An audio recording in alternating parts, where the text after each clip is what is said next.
People often ask us, how do I increase my website's domain level authority? And I often avoid this question because the score itself shouldn't be your focus. What you should focus on is what causes that score to rise, and that's high quality backlinks from authoritative websites. So today we're going to talk about the 3 core factors that'll improve your website's link authority in a meaningful way. Stay tuned.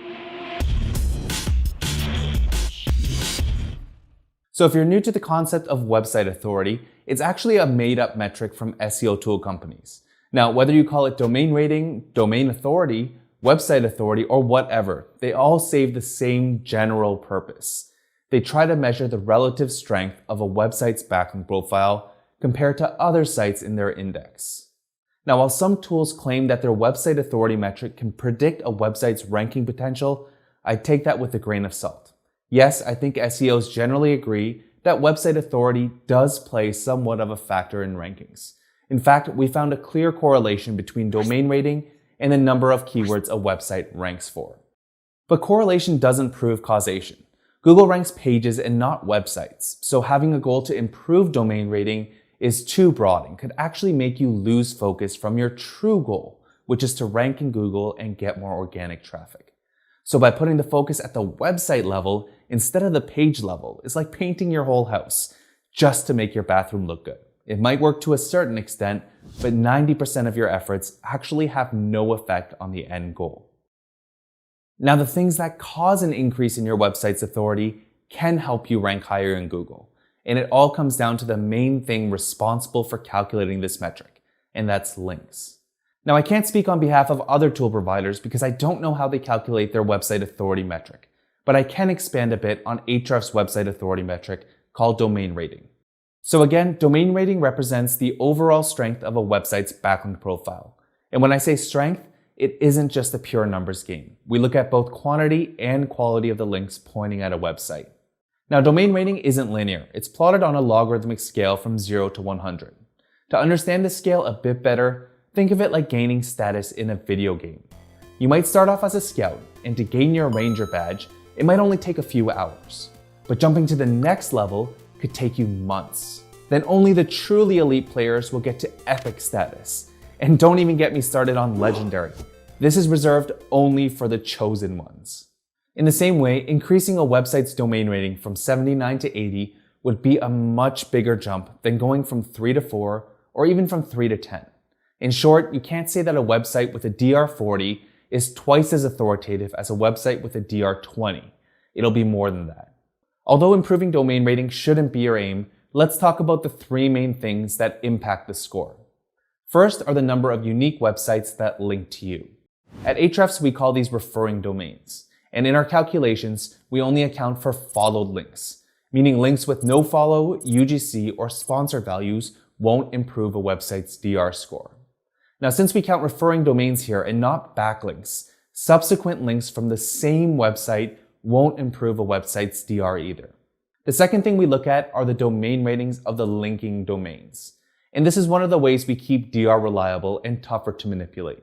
For example, if a website has 1,000 followed referring domains that all come from DR0 websites, it's unlikely that those links will do much for the linked page. And we want to reflect that by not overinflating DR scores based on quantity alone. This also means that a website's DR can increase if the domain ratings of the linking websites go up. For example, I built a link from a DR15 site back in 2017, and today that same website has a domain rating of 58. The moral of the story is not to judge a website by its DR alone.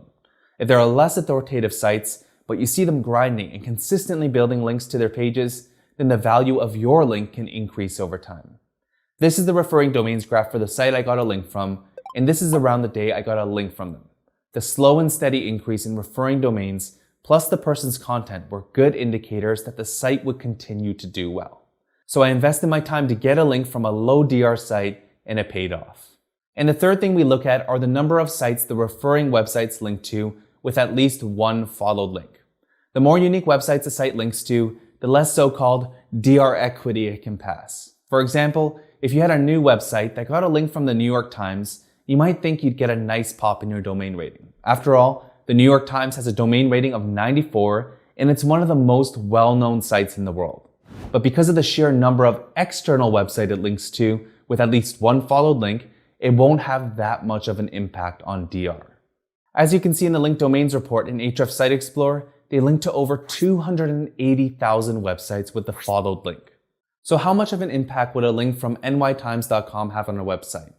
Well, it depends. But to give you a better picture, this website only has one link in total, and it's from the New York Times, and it has a DR score of just 2. And remember, DR runs on a logarithmic scale. So if you had a DR 70 site, that link may not visibly impact your domain rating. Now let's compare that to a site like IMDb, which has a DR of 93. According to the linked domains report in Site Explorer, they only link out to around 5,000 websites with a followed link. Now, if we look at this domain, which has just a single referring domain from IMDb and no other websites, you'll see the website has a DR score of 34. So does that mean that the DR34 site is more authoritative than the DR2 site? Or that a link from IMDb is better than one from the New York Times? Definitely not. And this is exactly why I don't recommend using domain rating scores as a standalone metric. It's not a good indicator of a website's quality or legitimacy. It's merely a measure of link popularity. Instead, it's better if you combine DR with other metrics like domain level traffic or URL rating, which estimates the overall strength of a page's backlink profile. So what are the key takeaways here? I'll tell you as it is. Don't obsess over increasing your domain rating. Instead, focus on 2 things. Number 1, build links to pages you want to rank. Again, Google ranks pages and not websites. And if you want to rank your pages for popular or competitive topics, you're going to need links. In fact, we found that the number of referring domains to a page is the strongest correlating backlink factor as far as rankings are concerned. So rather than building them to every page across your site, focus on the ones you care about most. And number 2, try to get links from authoritative and high quality websites. At the end of the day, you want to rank your pages high in Google, and the links that are going to move the needle are high quality backlinks from relevant and authoritative pages. I won't expand on these qualities right now because we have a full video that outlines the characteristics of high quality backlinks, which I've linked up in the description. Now, if you focus on these 2 things, which were to build links to pages you want to rank and to get links from authoritative sources, the byproduct is going to be higher Google rankings and an increase in your domain rating. And we have a ton of step-by-step tutorials on how to build links to your website, so I highly recommend checking out our link building playlist.